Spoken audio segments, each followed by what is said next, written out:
20 December 2025 दिननि गिबि जोङो 20 आरो 21 क'क्राझार जिल्ला बर' थुनलाइ आफादनि जोङो 52थि बोसोरसालिया जुथुमा बे जुथुमाखौ जोंनि बिसमुरिनि बासबारि गोजौ फरायसालियाव खुंफुंनानै हरनाय हाबाफारिखौ जोङो दिनैनिफ्राय जागायबाय।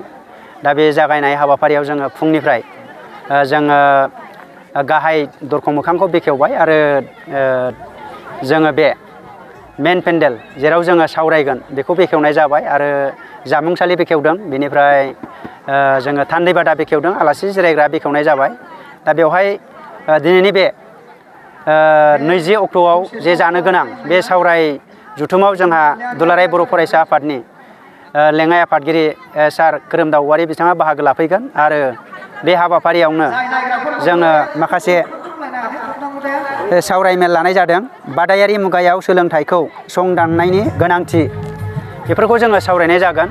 दा बेवहाय ओनसोल हिसाबै आङो बेखौनो खावलायदों जे जोङो बर' राव, बर' भाषा, जे बर' लेंगुवेज बे रावफोरखौ जोंहा खोब गोग्गानाय मोनो जे जोङो सा सानजा भारतआवनो जे आसामिस, मणिपुरि आरो बर' रावा जे भारतारि मोनसे संबिधानाव जे जोंहा थिसननो हादों, बे रावा खोब गोग्गाथाव।